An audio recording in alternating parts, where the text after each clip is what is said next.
అందరికీ నమస్కారం. Epic story లైన్స్‌కు స్వాగతం.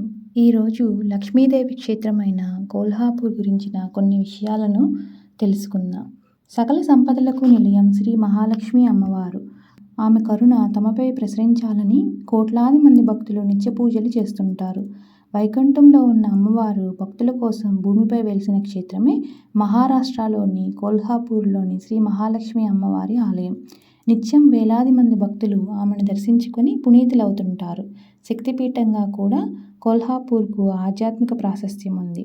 శ్రీ మహావిష్ణువు వైకుంఠంలో ఉండగా భృగు మహర్షి వచ్చాడు. అయితే ఋషి రాకను విష్ణువు గమనించలేదు. దీంతో ఆగ్రహం చెందిన భృగువు స్వామివారి అదపై కాలు పెట్టారు. దీంతో ఆగ్రహించిన లక్ష్మీదేవి భూలోకానికి వెళ్ళి కొల్హాపూర్ సమీపంలో తపస్సులో మునిగిపోయింది. భృగువు పాదంలో కన్నును లౌక్యంగా తీసివేసిన మహావిష్ణువు ఋషి గర్వాన్ని అణిచివేశాడు.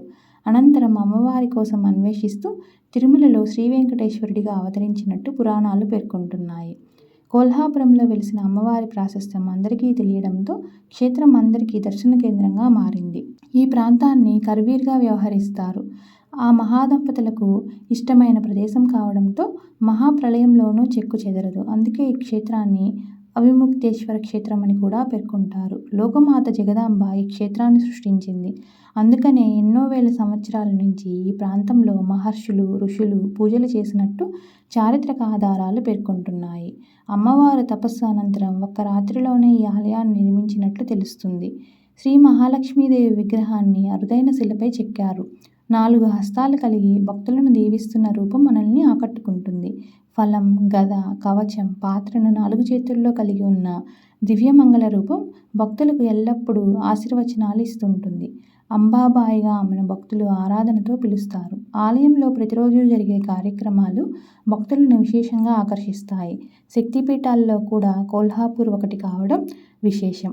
సూర్యదేవుడు అమ్మవారి కటాక్షం కోసం ఏటా 3 రోజులు గర్భాలయంలోకి సూర్యకిరణాలను ప్రసరిస్తాడు. తొలి రోజు పాదాలకు, రెండవ రోజు నడుము భాగానికి, మూడవ రోజు శిరస్సు భాగానికి కిరణాలు ప్రసరిస్తాయి.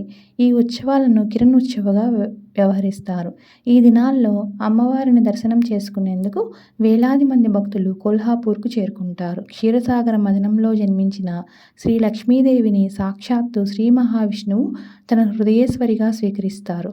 నారాయణిగా ప్రసిద్ధికెక్కిన లక్ష్మీదేవి ఎక్కడ ఉంటే అక్కడ సిరి సంపదలకు లోటు ఉండదు. ఆమె కటాక్షం కోసం యావత్ మానవాళి ప్రార్థిస్తుంది. స్వయంగా ఆమె తపస్సు చేసి వెలిసిన ప్రాంతమే కొల్హాపురం. అందుకనే ఆ నగరంలో పేదరికం ఉండదని సామెత. సహకార ఉద్యమంలో కొల్హాపూర్ కీలకమైన భూమిక పోషించింది.